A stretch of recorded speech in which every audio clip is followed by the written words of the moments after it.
welcome to the first of a new series of webcasts where we examine key aspects of our economic and market outlook and how they're affecting our varied client base here at Barnett Waddingham.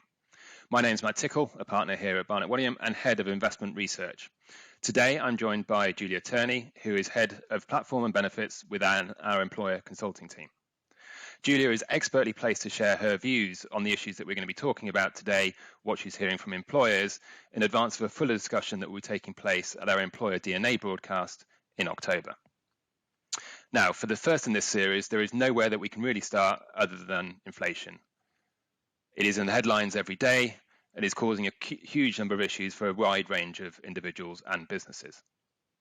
Now, if I cast my mind back first to 18 months ago, back to early 2021, we were of the view that inflation was going to rise on the reopening of economies post-COVID and on the back of government stimuluses. However, we felt that that rise was going to be short-lived, mainly due to the fact that we expected the labour market to adjust, and so we wouldn't see a 1970s-style wage price spiral. Now, clearly, we were wrong on that timeline. The Russia-Ukraine crisis has played a significant part of that. However, we still think inflation is going to prove, relatively speaking, short-lived. And key to that is that despite everything we're seeing on the headlines, despite everything we're seeing in relation to strikes and wage demands, we do not see wages as providing a big second leg and big kicker and leading us to a 1970s-style stagflation scenario. A couple of reasons why we have that view. Real wages are falling, and falling fast and falling heavily. So whilst we see nominal numbers being very high, they are still significantly below inflation. But more importantly, the supply of labour in the UK is growing. A couple of stats for you. During COVID times, around 1 million people left the workforce in the UK. Of those, some 300,000 or so have started to return over the last 2 or 3 months. Furthermore, we saw stats earlier this month of over 1 million visas being granted.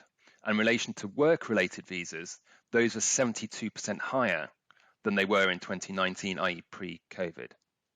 So we don't see wage growth being a significant driver of inflation going forward. And Julia, I'd be interested to see whether that's fitting with what you're hearing from your employers that you're working with. Yeah, certainly, Matt. You talked about headline figures and things like that. I think people I've been speaking to are worried about the impact that this is going to have as it filters through to their employees. We've seen some figures quoted of, Lufthansa giving 18.4% pay increases. Obviously, there's a lot of stuff behind that, and it probably really isn't 18.4% for everyone, but that's what everybody sees. We saw last week Kraft Heinz 5.5% plus a £1,200 bonus. And these are the things that employees are now talking about. And I think it's setting an expectation in people's minds. So certainly the employers I'm speaking to, are concerned about what that impact's going to be. Because, if they're unable to, give increases to that level, yes, it's way behind inflation, but these are still significant increases that people are talking about, expecting their employer to help them with this cost of living crisis. So it is worrying times for them. And where are you sort of seeing employers going next with that? Is that something they're seeing across the board from their members of staff, or is it in certain specific areas that they're struggling with? No, I think most are seeing that. They're seeing it across the board. The problem is going to be the effect on the employees. Are they going to leave? Are they going to go elsewhere? I think it's a big bubble at the moment. It still is a buyer's market.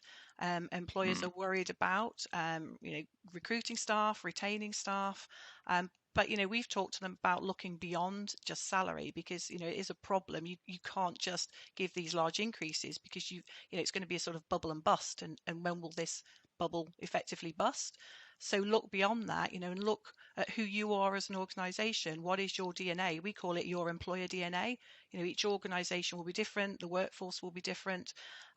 What else can you do to help your employees beyond salary? And that's obviously my role as head of benefits. That's looking at your employee value proposition, the benefits you offer, flexible working, smarter working. I think there was research recently from Aviva saying that over pay increases, a lot of the population now are wanting more of that flexibility. Some employers, depending, if you're in manufacturing, that's not so easy, but it's looking at it in a whole, I think, that's really important. And I think that talks to one of the other views that we've got here within the investment team here is that whilst short term, clearly the headlines on inflation, the headlines on salaries, what you're seeing, when you look below that, we've got a concern that what's heading our way is recession. When I say our way, it's all but a foregone conclusion that I think that in the UK and in Europe, we are heading for the recession. The US is a little bit more sort of touch and go as to where they're going.